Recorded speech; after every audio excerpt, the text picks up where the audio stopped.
Amém, queridos irmãos? Louvado e exaltado seja o nome do Senhor Jesus. Privilégio estarmos aqui mais um domingo cultuando, louvando e bendizendo o nome daquele que nos chamou, aquele que nos predestinou, aquele que nos ensinou quão formoso é estar bem junto dele. Então é um privilégio estarmos aqui. Nós, como Igreja Batista Connection, começamos em janeiro uma exposição do Evangelho de Jesus, segundo escreveu Mateus, do capítulo 5, 6 e 7, que é conhecido como o Sermão da Montanha. Nós não sabemos ao certo a localização geográfica, nós sabemos que fica na Galileia, e por isso ele é conhecido como o Monte das Bem-aventuranças. E esse sermão é o maior sermão do mundo, exatamente porque foi pregado por Jesus. Então Mateus, o capítulo 5, 6 e 7, são as palavras de Jesus, aonde ele começou a sua fala convocando a multidão, ou percebendo a multidão e os discípulos que estavam perto dele, e ele começou a proferir ali alguns ensinamentos. Ele começou dizendo que nós somos bem-aventurados, que nós somos abençoados, que nós somos privilegiados, pois ele diz assim que nós somos o sal e a luz da terra. Depois ele direciona a palavra para ele e diz assim: eu sou o cumprimento da lei. Eu sou o alfa e o ômega. Eu sou não só o cumprimento, mas eu sou a lei por completo. E hoje nós vamos meditar num texto do Evangelho de Mateus, no capítulo 5, do verso 27 ao verso 32. Vimos na semana passada também a orientação no tocante à ira. A ira, o que ela causa, ela nasce no coração, e quais são as consequências de quando nós permanecemos que a ira venha criar algum tipo de fruto no nosso coração. O interessante de olharmos para o Evangelho de Mateus é ver a riqueza de detalhes que esse homem narra ao descrever o que Jesus estava pregando ali. E isso faz total diferença para nós nos dias de hoje, porque eu trago a memória e eu fecho os meus olhos e começo a imaginar se eu estivesse sentado ouvindo Jesus falar enquanto ele está recitando todas essas palavras. E depois que ele diz que nós somos o sal e a luz, depois que ele diz que ele é a lei e o cumprimento, ele prepara 6 antíteses, na qual uma delas nós tratamos no domingo passado, e hoje nós vamos tratar 2, porque elas são interligadas. Se você ver na sua Bíblia, você vai ver que do verso 27 ao 32, tem 2 subtítulos. Esses subtítulos, eles não são inspirados por Deus. O que é inspirado por Deus é o versículo bíblico, mas esse subtítulo ele é colocado para que nós possamos ter um entendimento maior. Para que nós, ao ler a Bíblia, possamos ver que é concernente àquele assunto específico. E ao olhar para o texto, eu vejo um paralelo que Jesus faz dessas 6 antíteses com os 10 mandamentos. Porque quando ele diz que ele é o cumprimento da lei, ele diz amarás o teu Deus sobre todas as coisas e o próximo como a ti mesmo. Mas ele dá aqui algumas orientações totalmente ligadas aos 10 mandamentos, lá de Êxodo no capítulo 20. Então quando nós ouvimos Jesus no Sermão do Monte dizer que ele é o cumprimento da lei, muitos dizem assim: então ele veio revogar a lei. Para que não haja nenhum tipo de argumento como esse, o que Jesus faz? Ele começa a preparar, então, uma descrição de acordo com os 10 mandamentos. Porém, em uma aplicação e um entendimento mais claro para todos nós. Porque, às vezes, olhamos o Antigo Testamento e pensamos assim: tudo isso já se cumpriu, tudo isso eu não preciso fazer mais, porque Jesus disse que ele é o cumprimento da lei. Mas não, isso não é verdade. Porque nós estamos olhando o texto de maneira superficial. Nós precisamos olhar o contexto e ver o que de fato Cristo está dizendo para nós. E hoje nós vamos meditar em um texto que é muito difícil para um pastor lidar no dia a dia dentro da igreja. É um texto que nos confronta muito. E eu quero te dizer uma coisa muito interessante aqui, que se você se sentir confrontado aqui nessa noite, é porque Deus está falando ao seu coração. Porque a palavra dele, quando ele escreve a Timóteo, ele diz que a palavra é para nos confrontar, nos corrigir, nos confortar e nos direcionar. Agora, quando a palavra não nos confronta, há algum problema aí. O nosso coração já está o quê? Endurecido. E aí você não consegue fazer mais diferença em quem nós somos. E é aí que mora o grande perigo, o grande problema. Porque a palavra de Deus, ela é viva e eficaz e mais cortante que o quê? Uma espada de 2 gumes. Por quê? Porque penetra a alma e o espírito. Então eu, como pastor dessa igreja, posso dizer para vocês muitas palavras de encorajamento, muitas palavras que fazem muito sentido, muitas palavras que vão até convencer vocês acerca do Evangelho. Só que o Espírito Santo de Deus faz com que essas palavras genuinamente tornem vocês convertidos. Só o Espírito Santo é capaz de fazer isso. Até mesmo porque eu, com o entendimento que eu tenho, com a racionalidade que o Senhor me deu, a oportunidade que o Senhor me deu de estudar, eu posso convencer vocês de alguma coisa. Mas se vier alguém com um entendimento maior do que o meu, melhor do que o meu, com uma persuasão maior do que a minha, vai desconvencer de tudo que eu falei. Mas quando o Espírito Santo de Deus trabalha no nosso coração, ninguém é capaz de mudar. Então permita que o Espírito Santo de Deus fale ao seu coração nessa noite. Não deixa que nada venha atrapalhar o agir de Deus sobre a sua vida. Não aceite sair daqui da mesma maneira que você entrou. Não permita sair daqui sem que o Espírito Santo de fato fale ao seu coração. Então eu convido você a ler o texto juntamente comigo agora. Mateus, no capítulo 5, do verso 27 ao 32. A palavra de Deus nos diz assim: vocês ouviram o que foi dito? Isso aqui é o início de uma antíntese. O que ele está dizendo? Vocês ouviram o que foi dito? Não cometa adultério. É o 8º mandamento isso. O verso 28 ele diz assim: eu, porém, lhe digo. Ele está anulando o que passou? Não. Ele está nos explicando da maneira correta que se deve colocar em prática. Então, eu, porém, lhes digo, todo o que olhar para uma mulher com intenção impura, já cometeu adultério com ela no seu coração. Se o seu olho direito leva você a tropeçar, arranque-o fora e jogue fora. Pois é preferível você perder uma parte do seu corpo, do que ter o corpo inteiro lançado no inferno. E se a sua mão direita leva você a tropeçar, corte-a e jogue fora. Pois é preferível você perder uma parte do seu corpo do que você perder o corpo inteiro e ir para o inferno.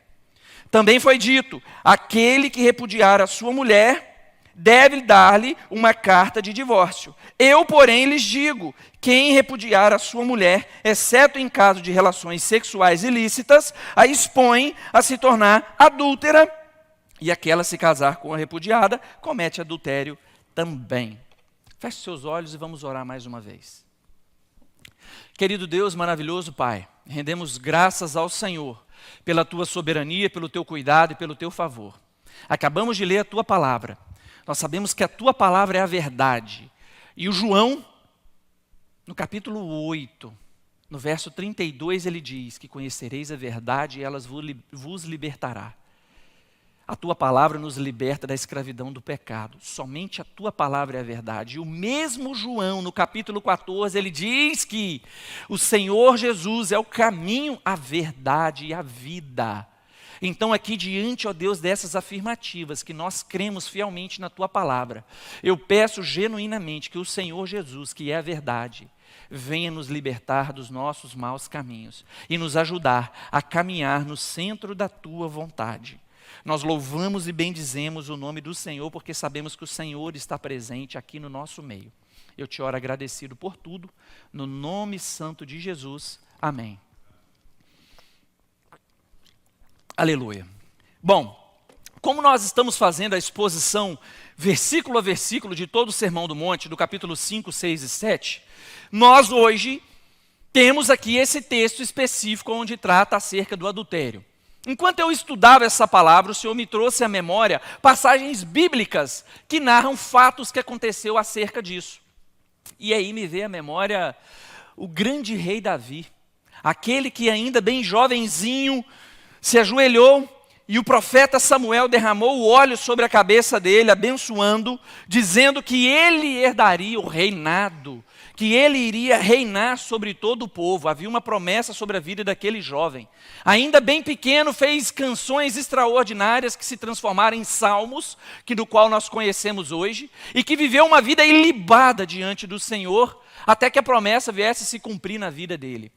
E quando Deus me trouxe à memória a vida do rei Davi, 2 Samuel, no capítulo 11 e no capítulo 12, narra detalhadamente fatos referente a uma traição que Davi cometeu, a um adultério que ele cometeu explicitamente.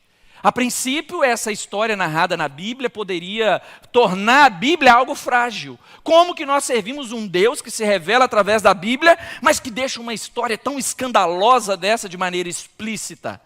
Isso está explícito para poder mostrar que aqueles que Deus escolheu e chamou no passado como o rei Davi, também são homens, também são pessoas falhas, que caem, que pecam, que erram diante do Senhor. O objetivo da Bíblia é mostrar a capacidade da restauração. O objetivo central da Bíblia é apresentar Jesus Cristo. Para quem? Para pessoas falhas como nós. Por mais crente que somos, por mais servos que somos, por mais tempo que dedicamos na presença dEle, orando, jejuando, lendo a palavra, ainda assim somos falhos. Ainda assim somos o quê? Pecadores. E quando eu olho para o texto, olho o que Deus fez na vida do rei Davi, e Deus me trouxe um tema para a mensagem de hoje, que é entre o ato e a intenção que está dentro do coração. Rei Davi estava tendo uma guerra do povo de Israel contra os moabitas, e dentro dessa guerra, nesse período, ele como rei deveria estar na frente do exército, batalhando pelo povo. Mas decidiu ficar em casa. Decidiu ficar em casa descansando, tomando um tempo, ficando ali porque já estava exausto de muitas coisas que estava vivendo. Eu já ganhei muitas batalhas, eu já fiz muito do que eu deveria fazer, e decidiu descansar. Certo dia, numa tarde de descanso, ele caminhando no seu palácio, quando ele olha para o lado, ele observa Batseba tomando um banho. Aquela mulher bonita, atraente, se banhando ali naquele ambiente maravilhoso. Ele pergunta: quem é essa mulher? Eles falam assim: é a esposa de Urias, o seu comandante de frente, que está lá junto com Joabe, batalhando em nome do povo de Israel, em nome de Deus. Ele fala: traz ela aqui. Quando Batseba chega, ele tem relação sexual com ela, e diante desse conceito, diante de tudo que acontece, a mulher engravida. Ela manda um recado: Davi, a gente teve relação e eu estou grávida. O que Davi faz? Se arrepende e abre o coração e fala que está arrependido? Não. Imediatamente ele tenta piorar ainda o problema. Ele guarda aquilo no coração e tenta dar um jeitinho que nós conhecemos hoje como jeitinho brasileiro. Mas não é o jeitinho brasileiro, isso já acontece há muitos e muitos e muitos anos. Ele, como rei, fala: traga Urias aqui, eu vou colocar ele ter relação com a esposa vai dizer que está grávida dele, e está tudo resolvido. Não tem problema algum nisso daí, já está tudo tranquilo. Eu vou viver minha vida como rei, não vou ser exposto, eu não vou ser marginalizado por ninguém, e vou continuar com a minha reputação. Quem aqui não quer continuar com uma boa reputação? Quem não quer continuar com uma boa reputação? Urias chega e tem relação sexual com a esposa dele, é isso? Urias, homem de Deus, fala assim, a princípio ele fica dormindo na porta do palácio. E aí o servo chega para Davi e fala assim: ele não quis ir para casa não. E aí Davi chama ele e fala assim: o que houve? O que aconteceu que você não foi ter um tempo com a sua esposa? Eu estou te dando aqui um tempo de descanso, uma folga. Quem não ama uma folga para descansar? E Urias olha para ele e fala assim: como poderei eu colocar minha cabeça no travesseiro, sendo que todo o povo está guerreando naquela guerra? Eu preciso estar lá. Davi percebeu que não ia ter como, manda ele de volta para a guerra. Quando chega lá, ele manda notícia para o comandante falando assim: coloca ele na frente. Coloca ele na frente, depois sai todo mundo e deixa ele morrer. E assim acontece. Urias morre. Olha que história triste. Olha que história terrível que a Bíblia deixou em 2 Samuel, no capítulo 11, no capítulo 12. E aí me veio a memória, né? Se a palavra de Deus é para nos confortar, nos confrontar, nos capacitar e direcionar, por que esse texto está aqui? Para nos alertar. Cristo não deixa essa passagem aqui única e exclusivamente para apontar o pecado de Davi, não. Ele deixa para mostrar que há possibilidade de restauração. Mas mesmo assim, depois que o homem morre, ele fica pensando: bom, agora o que eu vou fazer? Ele pega Batseba, decide se casar com ela e acha que tudo vai ficar bem. Até que um certo dia chega um profeta, Natã. e conversa com ele de maneira muito simples, específica e objetiva e diz assim: Rei Davi,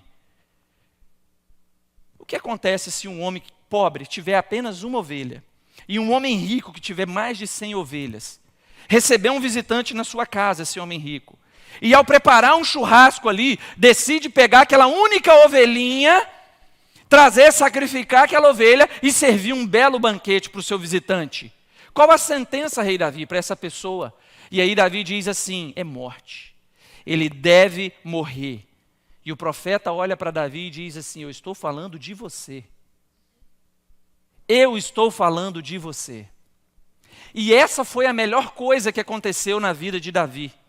Por mais que com os olhos humanos nós pensamos que seja algo terrível, mas essa foi a melhor coisa que pôde acontecer. É a evidência de que Deus realmente ama Davi, que Deus realmente amou ele, porque fez com que o pecado que estava gerando a morte eterna no inferno, venha a ser exposto, fazendo com que Davi pudesse rasgar o seu coração, se arrepender, pedir perdão e mudar. Quando nós pecamos e ninguém fica sabendo, e nós não confessamos e não mudamos, nós continuamos na vida de pecado, deliberadamente. Mas no momento que somos confrontados, é a principal evidência de que Deus realmente nos ama. Porque Ele quer que nós venhamos a abandonar o nosso pecado. E Davi tinha duas opções a fazer aqui diante dessa situação com Natã. Ele poderia ter feito com Natã a mesma coisa que ele fez com Urias, ter matado. Quem estava aqui na série de Jonas, o Deus das segundas chances? Naquela série nós abordamos que Deus dá segundas chances. E aqui ele deu uma segunda oportunidade para o rei Davi se arrepender. Quando Natã chega para Davi, Davi poderia ter mandado matá-lo ou deixado entrar num ouvido e sair no outro. Ele era o rei, ele poderia fazer qualquer coisa. E aí ele decide fazer o que então? Se arrepender, rasgar o seu coração. A gente sabe que Batseba teve a criança, ele fica sem comer por todo aquele período, mais de uma semana, jejuando, acamado, deitado no chão, nada poderia reanimá-lo, porque a criança havia adoecido, mas infelizmente a criança morreu e faleceu. E aí Davi escreve o Salmo 51, acerca do seu arrependimento. Eu vejo que quando Deus verdadeiramente nos ama, o objetivo dele é nos confrontar para que possamos ter mudança. É totalmente diferente da maneira que o diabo age. O diabo ele chega de maneira sorrateira dizendo que, faça isso, não tem nada a ver. Fica aí nas redes sociais olhando coisas que não agradam a Deus, não tem nada a ver. Começa a cobiçar, começa a ter palavras que não provêm da glória de Deus, isso não tem nada a ver. Que depois que você age dessa maneira, esse mesmo diabo chega para você e fala assim: você não é o crentinho?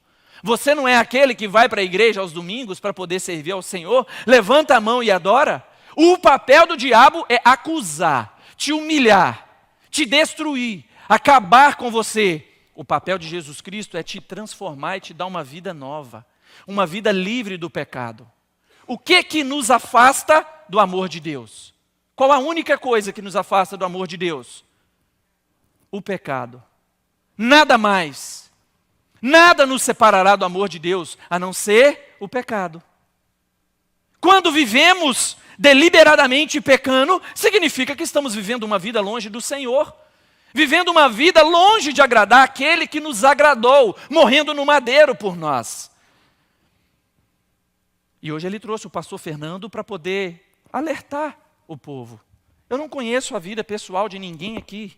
Eu não sei qual é o pecado, se é o adultério ou se não é, mas Cristo sabe. E Ele não trouxe aqui com o objetivo de te acusar, mas de te restaurar, de tornar você livre, de fazer você uma nova criatura. Ele é capaz de fazer isso, somente Ele é capaz. Quanto mais tentamos esconder o pecado, pior ele se torna. Quanto mais Davi tentou esconder, quanto mais Davi tentou dar o jeitinho dele, pior foi ficando. Ele foi carregando sobre si não só um adultério, mas também um assassinato. Quanto mais nós brincamos com o pecado, pior fica. Pecado é uma coisa que nós não podemos brincar. Quando Jesus foi pregado na cruz, antes ele faz uma oração dizendo assim: Pai, se possível for, passa de mim esse cálice. Jesus, ele suou sangue. Estudiosos dizem que o ato de suar sangue é quando o corpo humano está na dor extrema que ele está sentindo. Quando Jesus declara que, Pai, se possível for, passa de mim esse cálice, será que era porque Jesus estava com medo da dor que ele iria sofrer na cruz? A dor física dos cravos fincados nos pulsos e no pé? Esse era o medo de Jesus? Não! O maior receio de Jesus era carregar sobre ele os nossos pecados.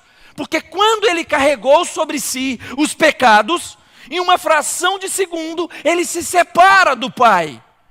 Se foi em 1/1000 de segundo, eu não sei essa resposta, porque a Bíblia não diz. Mas é que Jesus não quer se separar da presença do Pai em nenhum segundo da sua vida. Mas foi necessário isso acontecer para que nós pudéssemos ter vida. Para que a vida abundante estivesse em nós. Não deixe o pecado separar você do relacionamento com Deus. Não permita que o pecado acabe com o relacionamento que você tem com o Senhor. Porque primeiro o diabo diz que não tem nada a ver. Mas depois, quando você vai colocar o joelho no chão para orar, ele te acusa dizendo assim: você acabou de cometer o pecado? E agora você vai orar? Ele quer te tornar indigno diante do Deus que te fez digno. Quanto mais você tenta dar o seu jeitinho, pior fica. Não se encobre um pecado dando nenhum tipo de jeitinho, porque a verdade é sempre revelada. Nós servimos a um Deus que é o Deus da luz. Nós servimos a um Deus que é o Deus que traz a clareza a todas as coisas. E glória a Deus quando Deus traz a clareza a todas as coisas, porque significa que Ele nos ama. Por um instante, quando o pecado ele é revelado, sentimos-nos humilhados, derrotados, mas quando nós vemos que há um propósito de restauração, o nosso coração fica transbordando de alegria. Porque muito maior é o que há em nós, que é o Espírito Santo de Deus, do que o que há no mundo. Mas o diabo quer te convencer de que isso não é verdade. Arrependimento é a melhor decisão. O arrependimento é o que nos leva para o centro da vontade de Deus. E não existe um homem sequer que não esteja sujeito a cair. A Bíblia nos alerta: aquele que está de pé, cuidado para que não caia. Um exemplo disso é um pastor muito conhecido aqui nos Estados Unidos, Philip Yancey, 79 anos de idade. Vários livros escritos, um dos principais teólogos da nossa geração, e há meses atrás foi descoberto em adultério, em 8 anos de adultério. Começou a adulterar com 71 anos de idade. Até que ele confessa o seu pecado e vai em busca de restauração. Um outro pastor, escritor, teólogo muito conceituado nos Estados Unidos, Steve Lawson, no ano retrasado, ironicamente também, 8 anos, vivendo uma vida de adultério com uma outra mulher, e o pecado veio à tona, ele se arrependeu, confessou o seu pecado e está num período de reabilitação. Todos nós estamos aptos a isso.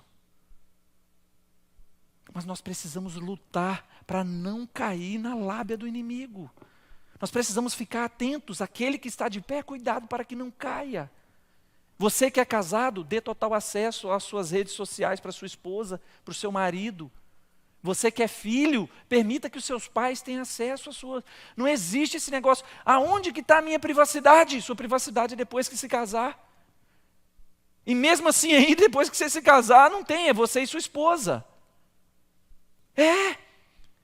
A gente começa a ser liberto de todas essas coisas quando pedimos ajuda, quando buscamos por socorro, quando pedimos para que o Senhor venha restaurar o nosso coração. É assim que Deus trabalha. Quando Davi reconhece o pecado que tinha cometido, rasga o seu coração, Deus o chama de um homem segundo o coração de Deus. Quem foi chamado na Bíblia dessa maneira a não ser Davi? Ninguém. Um homem que cometeu tamanha atrocidade, um homem que cometeu tamanho pavor, além do adultério também um assassinato. Mas ele se quebrantou diante do Senhor. A palavra de Deus diz que nós somos santos lutando contra o pecado. Dia após dia, nós estamos perseverando contra o pecado. A santificação é um processo que nós precisamos levar muito a sério todos os dias. A conversão é um ato. Quando o Espírito Santo de Deus entra na nossa vida, naquele momento, ele passa a morar dentro de nós. Quem nos afirma isso é Lucas, quando ele escreve Atos dos Apóstolos no capítulo 2. Agora, a santificação é um processo que nós vamos lutar todos os dias da nossa vida. E uma visita que eu fiz essa semana à casa de uma irmã, ela me lembrou de uma passagem bíblica que diz que o reino dos céus é conquistado por esforço, não pela nossa força, porque o céu já nos foi dado na cruz do Calvário. Mas aquele que é salvo por Jesus precisa perseverar todos os dias, lutar contra o pecado, perseverar, lutar em oração, leitura da palavra em comunhão com os irmãos. Tenha amigos, irmãos que orem junto com você. Se você ainda não tem, comece a orar: Senhor, coloque alguém na minha vida para caminhar juntamente comigo. Coloque alguém, Pai, para me ajudar espiritualmente. Eu não tenho forças. Normalmente, quando estamos assim, não temos forças. E é por isso que o Salmo 133 diz: ó, quão bom e quão suave que os irmãos vivam em união, para que juntos em oração possamos nos fortalecer. Que quando um cair, o outro faz o quê? Levanta. Quando um cai, o outro levanta. O verso 27, Jesus diz: vocês ouviram o que foi dito? Não cometa adultério. O 8º mandamento: eu, porém, lhes digo, todo que olhar para uma mulher com intenção impura, já comete adultério com ela no seu coração. Jesus nos dá a verdadeira interpretação bíblica, além de ser o próprio cumprimento da lei. Os pecados são semelhantes, mas a consequência não. Nós vemos que todos os pecados geram a morte, mas as consequências de cada um deles são diferentes, de acordo com o que nós cometemos. Nós vimos na semana passada o diálogo de Deus com Caim. Quem se lembra? Deus falando assim com Caim: cuidado, cuidado, o pecado está na porta. Caim e Abel levaram a oferta. Abel não fez nada com o irmão dele, além de levar a oferta para Deus. E o próprio Deus fala com Caim: cuidado, o pecado jaz à porta. O pecado está próximo. Caim não deu ouvido ao que Deus estava dizendo para ele. Ele foi lá e matou o irmão dele. Quando o próprio Deus chega para ele para perguntar: cadê seu irmão? Ele fala assim: e eu lá tenho alguma coisa a ver com meu irmão? E aí Deus o confronta dizendo assim: mas a terra grita o sangue do seu irmão que foi derramado. E hoje é um diálogo de Jesus para cada um de nós que aqui estamos: cuidado, o pecado jaz à porta. Observa que quando Davi cai no adultério, ele não estava trabalhando, ele não estava cumprindo a função dele, ele estava descansando. Sabe quando você perdeu o sono à noite? Que logo vem aquele desejo de ir para as redes sociais? Hoje, infelizmente, você não precisa buscar em qualquer lugar as coisas do tocante à luxúria. Não, está na palma da mão. Basta você ter um celular e criar um perfil na rede social. Se você tem um perfil masculino, automaticamente vai vir propaganda para você de mulheres. Se você tem um perfil feminino, automaticamente vai vir propaganda de maquiagem. Não, maquiagem não. Vai vir propaganda para você de homens. Isso é um fato. Você não precisa fazer nada. E hoje a gente vive na vida real, mas também na vida na rede social. Isso é comum no nosso meio. E você não precisa ir ali buscar nada, já te oferece. Muitas pessoas, homens ou mulheres, utilizam as redes sociais, pagam mensalmente para que o produto, que é o corpo que eles estão vendendo, alcance as contas das redes sociais. Então, quando você recebe uma notificação no seu celular relacionado à luxúria ou a questões sexuais, você não precisou fazer nada, é porque alguém está patrocinando para chegar aí. Você sabe quem é o patrocinador dessas coisas? O diabo, que está tentando destruir o seu casamento, que está tentando destruir o seu relacionamento, tentando destruir a sua casa.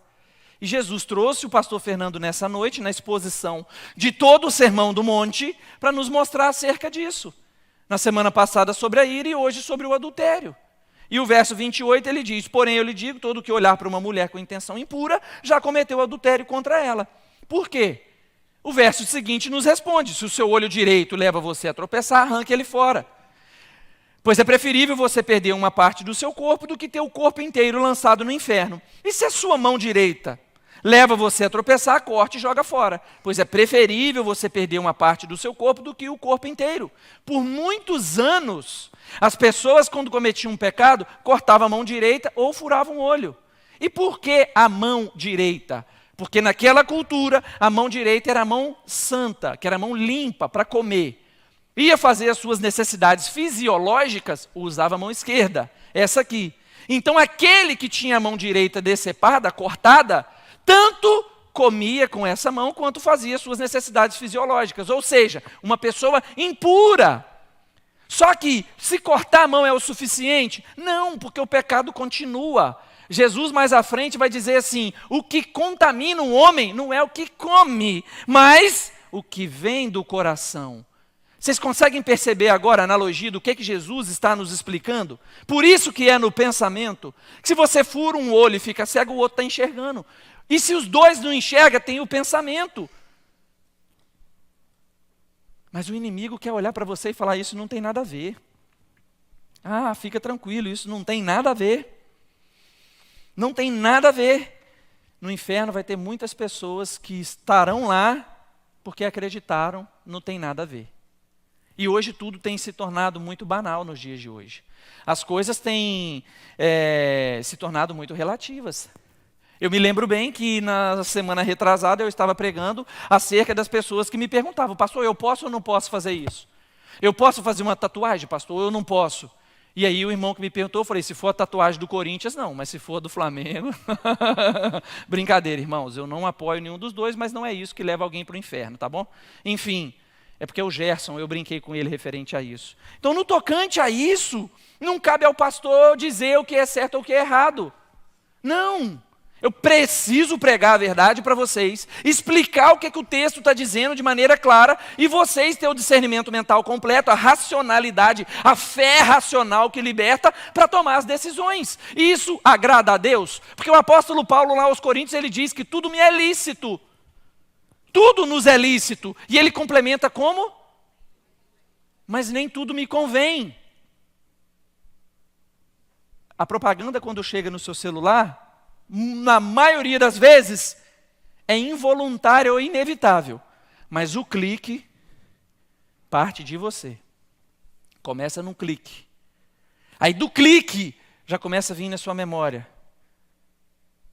Já começa a chegar no seu corpo. Alcança os neurônios. E os neurônios não são convertidos. Mas depois que é consumado, vem o remorso. Vem a angústia. Se sente indigno, se sente um lixo, porque é isso que o diabo faz. Agora Jesus não. Ele dá vida e vida em abundância. Ele quer nos tornar livres do pecado. Ele nos fez filhos, nova criatura. Tudo novo dentro de nós. Tudo novo dentro do nosso coração. Verso 31 também foi dito: aquele que repudiar a sua mulher deve lhe dar-lhe uma carta de divórcio. Isso é uma orientação específica. Porque as mulheres não poderiam se casar depois. As mulheres abandonadas pelos maridos tinham que se tornar prostitutas. Mas quando tinha a carta de divórcio, aí ela podia casar. Porque estava escrito que o marido abandonou ela. Então ela tinha o direito. E aí o verso 32 nos diz que eu, porém, lhes digo: quem repudiar a sua mulher, exceto em caso de relações sexuais ilícitas, a expõe a se tornar adúltera. E aquele que se casar com a repudiada comete adultério. Isso é um alerta de Jesus. Isso é um alerta dizendo: ah, pastor, fulano separou, agora ele não pode casar nunca mais. Não é isso que vai fazer com que ele herda o reino dos céus ou não. Eu conheço muita gente que está no segundo casamento, que é uma bênção, que serve genuinamente a Deus, que estarão no céu. Por quê? Pela misericórdia de Deus. Mas eu conheço gente que ainda não se casou, que precisa ouvir essa mensagem hoje aqui, mas que está vivendo numa vida o quê? Do adultério contra o próprio Cristo. E entenda, homem, que quando você está olhando na rede social, a imagem de uma mulher que está vendendo o seu corpo ali, e aquilo que vem na sua mente, entenda que aquela mulher não entendeu ainda. Ela não entendeu que ela é imagem e criatura do Senhor Jesus. Ela é filha amada do Senhor. E quando aquele desejo entra no seu coração, tudo que é gerado depois disso é de uma filha de Jesus, de uma criatura de Jesus, que foi criada à imagem e semelhança, mas que precisa da nossa oração. É fácil? Não. Esse texto é um texto muito denso, muito desafiador. E eu quero dizer para vocês que nenhum de nós, homens ou mulheres, somos capazes de vencer isso, se genuinamente o Espírito Santo de Deus não estiver dentro do nosso coração. E é por isso que a palavra dele nos encoraja. Sozinhos nós não conseguiremos. Sozinhos é impossível, mas quando Deus habita em nós, nós somos nova criatura. Gálatas no capítulo 2, no verso 20, diz que agora não vivo mais eu, mas Cristo, e as coisas velhas, eis que tudo foi feito novo dentro de nós. Lembre-se que o processo da santificação acontece ao longo da nossa vida. Então é por isso que precisamos viver uma vida digna diante do Senhor, colocando o nosso coração diante dele, falando assim: Senhor, tem sido impossível, me ajuda. Senhor, eu não aguento mais. E você sabe quando ele fala para cortar a mão? É no seguinte sentido: se a rede social está te levando a pecar, exclui. Você não precisa disso para viver. Ah, pastor, mas eu trabalho com as redes sociais. Eu tenho a plena convicção que se isso está te afastando de Jesus, então esse trabalho não está te abençoando. Não está, porque melhor é você ser pobre, mas herdar o reino dos céus, pobre no olhar humano, do que você ter boas condições financeiras por conta da rede social, mas perder o reino dos céus. O olho direito para furar é os ambientes que você está indo. Ah, se é na academia que você está olhando para outra mulher, e eu digo que o inimigo é sorrateiro. Ele não vai chegar metendo o pé na porta e falando assim: bem, agora você vai cometer um adultério. Não. Tudo começa assim, você começa a fazer academia, cuidar da sua saúde, está certo. Todo mundo aqui, inclusive eu, nós precisamos cuidar da saúde. Só que você está ali na academia, a gente já sabe hoje. A maioria das roupas que as mulheres vão para a academia. E tudo bem, é uma maneira que elas têm de entendimento. Elas ainda não têm o Cristo no coração. Elas não entenderam ainda que o corpo é templo do Espírito Santo. Por isso que se vestem assim. Não é colocar um peso sobre elas, mas é em nós. E você está na academia sozinho, simplesmente fazendo seu exercício. Certo dia, você está lá e essa pessoa chega para você: me ajuda a colocar o peso aqui. Aí começa aí, no primeiro contato, coloca o peso lá para aquela mulher. Chega em casa, sua mulher trabalhou o dia inteiro, sua mulher está cansada, não preparou a janta, está preparando ainda aquele cheiro de alho, ela não se maquiou para ir para a academia, porque trabalhou o dia inteiro, está exausta, cuidando dos filhos, e aí você chega em casa e fala assim: poxa, eu queria ter um momento com a minha esposa. Mas aí o que acontece? Na sua cabeça já vem aquela situação que você viveu na academia. E aquilo começa a trabalhar no seu coração. No outro dia, ela te pede ajuda também para colocar o peso e já te pergunta: como é que é seu nome? Aí depois disso, o que acontece? Ela descobre que vocês moram perto e ela paga Uber para ir para a academia e fala: você pode me dar uma carona para eu ir? Entendam que quando Jesus fala que a oração é capaz de tirar as escamas dos olhos, é no tocante a isso. Porque o diabo, ele vai colocando escamas, uma de cada vez, até que quando você percebe, você já está cego. Quem aqui já teve a oportunidade de pegar uma escama na mão para poder ver? Meu sogro é pescador. Muitos peixes grandes, quando ele ia escamar, tinha peixe que a escama era grande assim. E eu pegava aquela escama e olhava do outro lado dele, eu até via, um pouquinho embaçado, mas eu enxergava. Mas um dia eu peguei outra escama, botei duas para ver, já ficou muito embaçado. Botei a terceira, embaçou demais. Da quarta em diante eu já não enxerguei mais nada. E é assim que o diabo faz. Ele vai colocando lentes, tem nada a ver, tem nada a ver, tem nada a ver. Quando pensa que não, tem tudo a ver. E nós não percebemos. Mas o Deus maravilhoso, o Senhor Jesus, aquele que nos ama, Ele trouxe exclusivamente nesse encontro intencional, nessa noite, para nos alertar e dizer que quando Jesus nos confronta, é para nos libertar, é para nos dar uma vida diferente, uma vida nova. Nenhum de vocês, inclusive eu, não fui exposto a essa palavra hoje com o objetivo de sofrer com acusações. Não, mas com o objetivo de sermos livres em Cristo Jesus. Ele é capaz de te ajudar no seu desafio, na sua dificuldade. Eu sou totalmente pró-casamento, totalmente a favor. Eu sou totalmente a favor do casamento. Por favor, persevere. Eu não sei, eu não conheço a realidade ainda de todos aqui, mas persevere pelo seu casamento. Lute pela sua esposa, lute pelo seu marido. Persevere orando por ele. Vale a pena, vale a pena. Enquanto existir fôlego de vida, há esperança. Jesus nos confronta para nos libertar. Em Jesus, nós somos livres do pecado. Não há nada melhor do que quando nós, que estamos sofrendo com a acusação do diabo por algum pecado que cometemos, quando nós confessamos. Tiago, no capítulo 5, o meio-irmão de Jesus, vai dizer que quando nós confessamos o pecado, nós somos perdoados, nós somos curados. Ele está falando da oração que cura nesse trecho do capítulo 5. E no verso 17 ele diz assim: confessa que você vai ser curado. Seja fisicamente, espiritualmente, Cristo é capaz de tornar você livre, curado, sem nenhum tipo de lepra na sua alma, que venha te acusar todas as noites. E Jesus pode fazer nova todas as coisas. Eu não sei a maneira que cada um entrou aqui, mas eu tenho a plena convicção da maneira que cada um pode sair daqui essa noite, quando reconhecer Cristo e o agir dele de maneira sobrenatural dentro da sua vida. Eu quero concluir, eu quero convidar você a abrir o Salmo 51. Nós rapidamente vamos fazer a leitura do Salmo 51.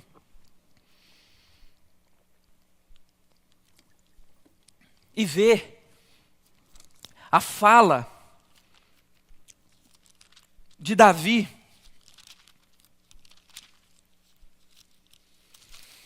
para com o nosso Deus, depois que Natã expôs o pecado dele.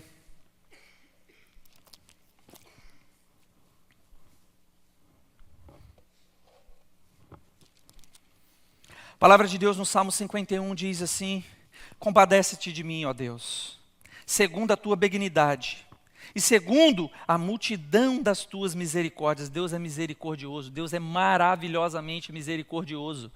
Ele tem compaixão de cada um de nós.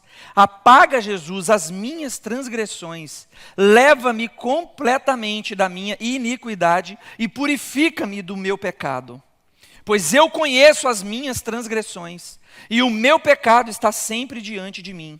Pequei contra ti somente, e fiz o que é mal aos teus olhos, de maneira que serás tido por justo no teu falar e puro no teu julgar. Eu nasci na iniquidade, e em pecado me concebeu a minha mãe. Eis que te agradas da verdade, no íntimo e no oculto me fazes conhecer a sabedoria. Purifica-me como hisopo e ficarei limpo. Lava-me e ficarei mais alvo do que a neve. Faz-me ouvir júbilos e alegria, para que exultem os ossos que esmagastes. Esconde o teu rosto dos meus pecados e apaga todas as minhas iniquidades. Cria em mim, ó Deus, um coração puro e renova dentro de mim um espírito inabalável. Não me lances fora da tua presença, nem me retires o teu Santo Espírito. Restitui-me a alegria da tua salvação e sustenta-me com o espírito voluntário. Então ensinarei aos transgressores os teus caminhos, e os pecadores se converterão a ti. Livra-me dos crimes de sangue, ó Deus, Deus da minha salvação, e a minha língua exaltará a tua justiça. Abre, Senhor, os meus lábios e a minha boca manifestará o teu louvor.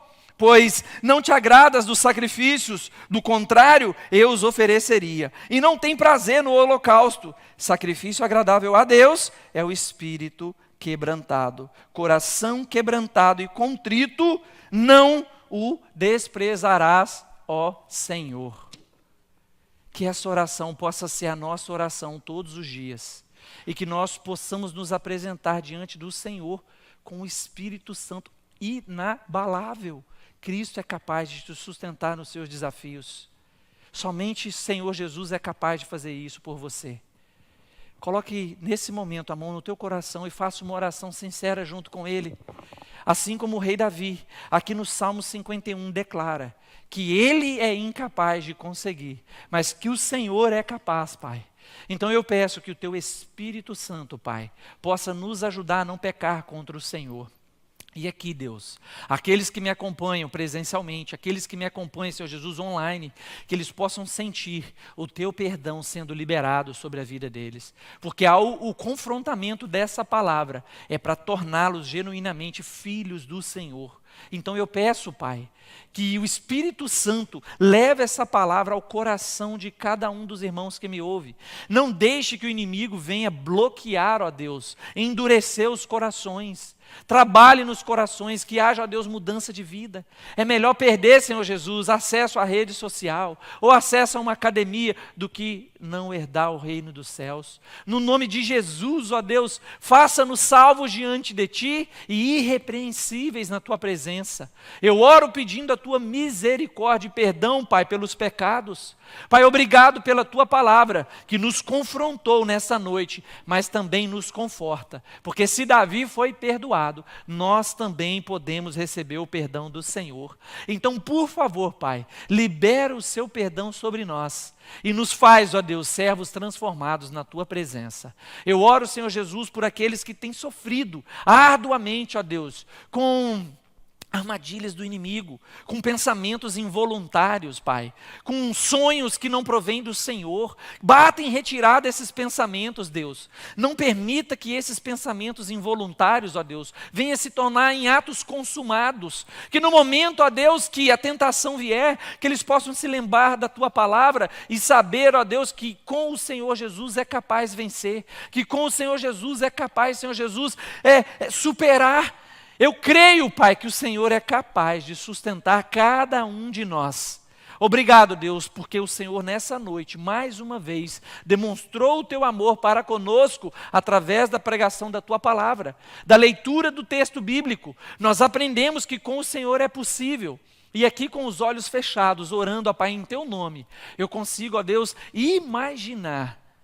Eu consigo imaginar o Senhor no alto daquele monte, proferindo essas palavras, com todo amor, sem nos acusar, sem colocar peso sobre nós, mas nos alertando que há um caminho melhor, nos alertando que há um caminho mais difícil, mas há um caminho melhor, na qual o Senhor é o nosso líder, o nosso guia, é o Senhor quem nos direciona.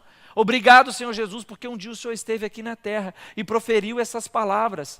Pai, por favor, não permita que venha criar, ó Deus, ser gerado pensamentos em nós que não provêm do Senhor. Aqueles que têm sofrido, ó Deus, com os ataques do maligno, que nesse momento possa sentir o Teu renovo espiritual e possa sair daqui, ó Deus, transformado pelo Teu Espírito.